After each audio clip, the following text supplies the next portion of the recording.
Hola amigos, ¿qué tal? Stuart here from Spain Speaks with an update on the current situation here in Spain. Day 82 of the current crisis, that's right, day 82. And today, again, it's all about phase changes, as on Monday some areas will change the phase, and again, the state of alarm has been extended.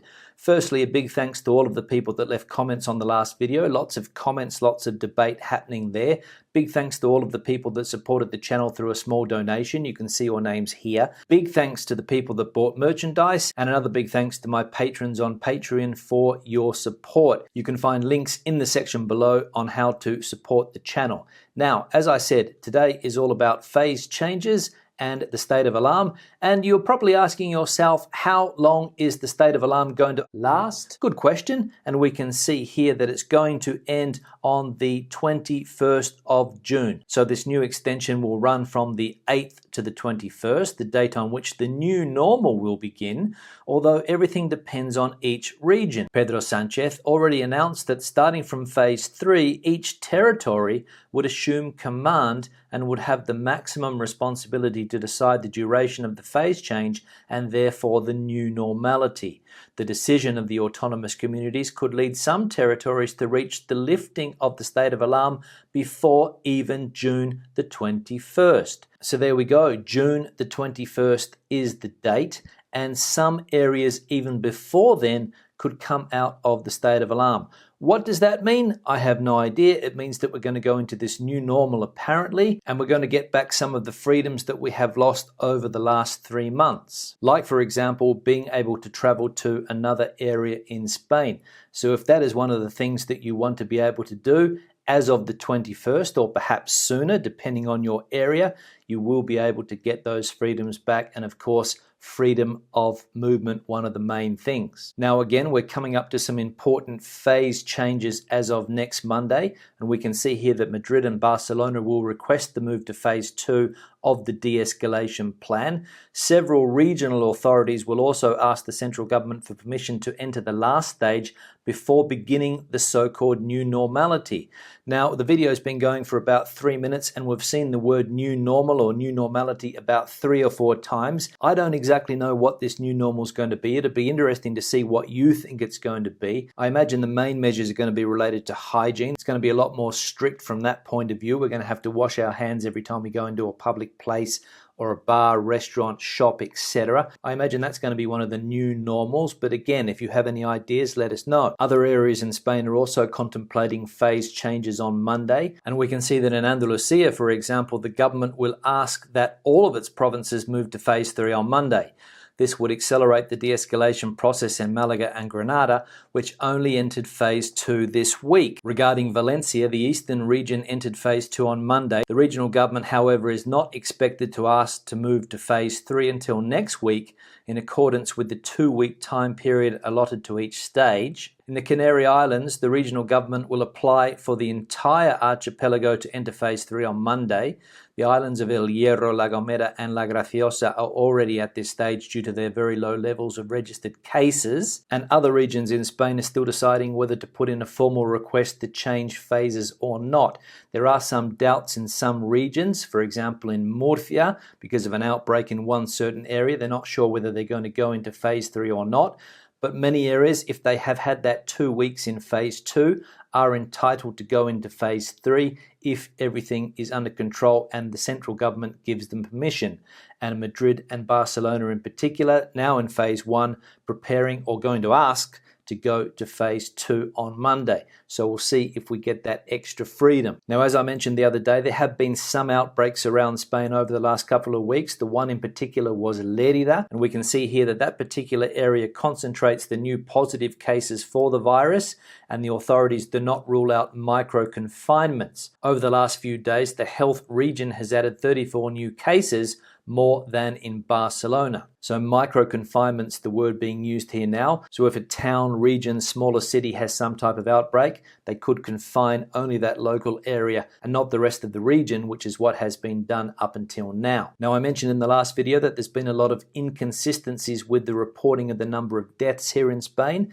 And yesterday, the Instituto Nacional de Estadística, the INE, released a report in which they estimate that 44,000 more people have died until May the 24th than last year. The growth in deaths reaches 24%, and almost all the excess has been concentrated in the months of March and April. So the numbers are starting to become a little bit clearer on how many people have died in the last few months here in Spain. And I'm sure that in the next few weeks we'll get the distinction between the people that died of, from, or with the virus and people that died of other causes over the last few months here in Spain. So we'll wait for that data to become clearer over the next few weeks or months. Now, another article that caught my attention related to tourism is that Germany has decided to lift the recommendation not to travel to all EU countries except to Spain. The German government assures that the restriction will also end for Spaniards when Madrid lifts the mandatory quarantine for foreign visitors. So a bit of a blow there for Spain regarding foreign tourism this year, especially when Germany is still not recommending Spain as a place to visit. But the Spain foreign minister came out yesterday and tweeted that she has spoken to the German Minister of Foreign Affairs, and they have agreed that as soon as Spain allows tourists to enter its territory, Germany will lift the recommendation not to travel to Spain with the hashtag reciprocity. So the influx of Germans this year to the Balearic and Canary Islands will depend on Spain lifting that quarantine rule, but according to the foreign minister, it will be sooner rather than later. Now, the government also announced that its furlough scheme may continue until the end of the year, and we can see here that two ministers have indicated that they are open to extending these measures implemented due to the crisis in sectors such as tourism beyond June 30. So obviously a lot of businesses in the tourism sector that don't see it worth their while opening this year. And finally, one here giving us a hint at what this new normal will look like, and we can see here that masks and physical distance will be maintained after the state of alarm throughout Spain. The government will establish a common framework for action against COVID from the 21st of June. So there you go, a common framework being developed by the government. Looking forward to that. Now let's have a look at some of the questions and comments from the last video. First one here from Brian. Hi Stuart, great videos. Cheers. I have a holiday to Estepona booked for the 9th of July. The hotel has said that they are open, but will we be labelled like the British and not allowed in? Brian. Yeah, Brian, to be honest, I don't think so. I think Ireland has had a completely different corona experience to the UK. So I think it's going to depend on that. I think it's going to depend on each individual country and the situation that they are in. We saw the other day that the numbers in Britain are still not good enough for them to travel at the moment. Now, I imagine that in Ireland, if the situation continues to improve, you won't be classified in the same boat as people in the UK. But again, we'll have to wait and see, but I'm optimistic that that won't be the case. One here from Jeffrey. Hi Stuart, it seems to us that Spain thinks that it just has to click its fingers and all the tourists will come flooding back. Ha! I saw a video from Benidorm this morning. They're on phase 2. It was deserted. Think of all the red tape there will be at airports and on planes. Spain saying that travellers will have to follow corridors. Do the ministers really think we want all that rubbish? A staggering 60% of Brits are still scared to death to go out, let alone visit Spain. The Spanish tourism minister clearly has his head up his own backside with comments saying Spain won't allow Brits in till things improve in the UK. 18 million Brits visited Spain last year. At least 60% of those won't come this year, and that's for sure. If you've not seen it already, type Brelcom into Google. Spain's loss will be Portugal's gain. Thanks, Jeff and Shirley, UK. Yeah, Jeff, I don't think anybody thinks that Spain's just going to click its fingers and things are going to get back to normal. This is going to be a long process. I understand that in the UK, people are still scared. The media coverage over the last few months has made it that way. I mean, the figures that have been reported have made a lot of people afraid, and I agree. A lot of people are not going to hop on a plane and come to a place like Spain this year. As for what the Spain tourism minister said, I think she said it was the British government and British tour companies that are hesitant about allowing people to travel at the moment and not necessarily Spain. But of course, Spain is going to look at figures from different countries around the world because nobody wants people coming here with the virus or people from Spain going to other countries with the virus.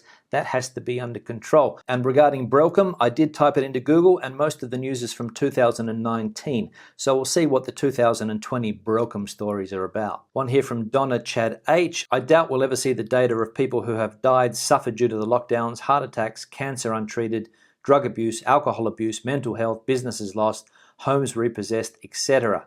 not to mention the poverty we're about to witness, which will also result in suffering and death. Now, this comment had 50 thumbs up, so obviously quite a popular comment, and I do agree. I don't think we'll ever see the true results of these past 3 months. All of the things that you mentioned, the people that suffered during the lockdowns, people not being able to have contact with friends and relatives, which is fundamental, the fear campaign by a lot of the media, the mental health issues, all of these things are going to come to light, and more than likely they won't be reported on, or there'll be statistics which are reported on page 25 of newspapers. Drug abuse, alcohol abuse, the repossession of homes, the lists will go on and on and on and on. One here from Al. I read on a blog that my 90-day Schengen visa will be extended to 90 days after the state of emergency has ended. Can anyone confirm that? Yeah, Al, we'll put the question out there. Can anybody confirm that? Anybody in the same situation as Al in Spain or Europe at the moment with a Schengen visa? I know that during the state of alarm, the visa processes were stopped and all visas were paralyzed, meaning that your stay in Spain was not dependent on your visa. Whether you're allowed to have another 90 days as of the 21st of June, I don't know. Or whether you're just going to have the remaining time on that visa when the state of alarm came into effect, I don't know. But I'm sure that somebody in the comment section will have better information than me, so leave it there. One here from Ellie. Fresh air is best, but only if you can prevent Spanish people from hugging and kissing people they meet.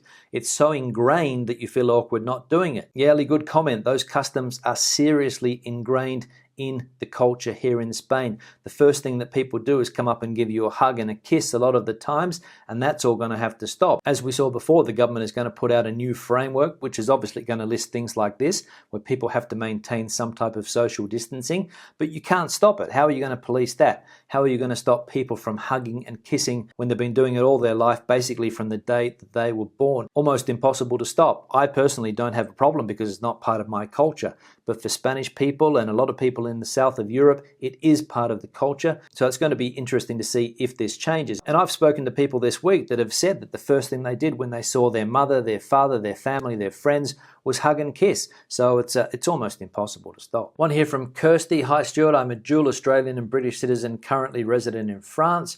I booked a flight from Paris to Valencia in early July. Do you have any insight as to what border control might look like at the airport when I arrive? Normally there's no border control when I travel from France to Spain, given both countries are in Schengen.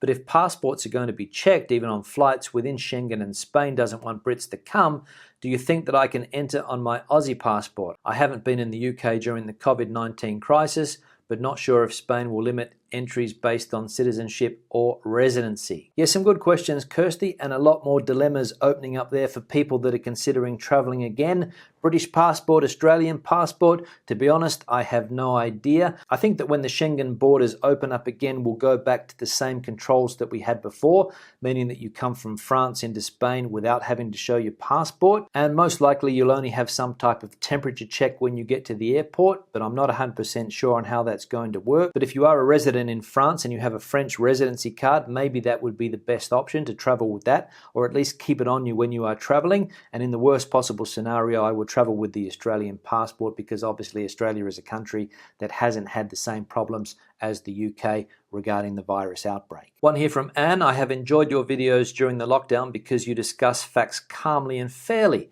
We have enjoyed many holidays in different areas of Spain, and we're hoping to visit northern Spain this year. We still will when it is all allowed and as soon as it is reasonably safe to do so. Best wishes from the UK. Yeah, good comment there, Anne, and well said. When it is safe to do so, that is going to be the key here. When it's safe to come back to Spain, when it's safe to go back to the UK, when it's safe to travel from the UK to here, or any country around the world at the moment that has a problem with this virus. People are going to have to travel when it's safe to do so, and when it's safe to hop on a plane, or when you feel comfortable hopping on a plane, or when you feel comfortable traveling on public transport, because those are also going to be some of the key questions at the moment. But when you do come back to Spain, and I'm sure that you will enjoy yourself as you have done in the past. One here from Alex. Hi Stuart, thanks for the videos. Any word on when the border with Portugal will open? Yeah, Alex, good question. A lot of people wondering when the border with Portugal is going to open again, when the border with France is going to open again. I went to a Portuguese newspaper today and I found this article here, that borders with Spain should remain closed until the end of June. A minister in Portugal said that it does not make sense to restart the land border while in Spain there is an epidemiological situation that requires monitoring, and as long as there is an internal quarantine. And we can see here a picture of one of the borders at the moment with a couple of concrete blocks blocking people's entrance into the country and out of the country. So to answer the question, the end of June most likely, but still it will depend on the health situation in both countries. One here from St. Pete, Dave. Hola amigos, even during these incredibly difficult times, we encourage everyone to remember that Spain is still a wonderful place to live. The quality of food and the costs of medical care versus the USA is dramatic. My wife has family in Tenerife and Madrid. There were 3 adults and 2 children in one of those small interior flats you speak of. My wife and I are still planning to move to Spain next year. Our plans have not changed. The Ribera Mercado in Bilbao is something you won't find here in Florida. Yeah, Pete, thanks for that. Spain does have a lot of positives when it comes to quality of life. The food that you mentioned, the health system here, second to none, and I would recommend people to consider moving to a country like Spain in the future, as it does, in my opinion, have a lot to offer. And finally, one here from Greyhound 1 Racing Schooling. Hi Stuart, greetings from sunny Ireland. Tune in most days to see how you're going over there and wondering, will you get to the ton or maybe LBW? I'm thinking you might be run out on 99. Yeah, thanks for that, Greyhound. If you're familiar with cricket, you would have noticed a couple of references there to that great game. I was going to let your comment go through to the keeper, but I've decided to play it with a straight bat. Will I get to the ton? I'm not 100% sure. I'm on day, A2 at the moment, so hopefully we'll get to the ton. Hopefully we'll get to that magic century. I'm looking to keep these videos going even when the crisis dies down a bit here in Spain, to keep people up to date on what's happening and if there are any changes in the future. So if you want me to continue doing something on a regular basis apart from the travel videos that I'm going to be doing, let us know in the comment section below. On that note, time to wrap the video up. Questions or comments, please leave them in that famous comment section. Debate the situation out. Give the video a thumbs up if you liked it. I'll see you in the next one. Hasta luego.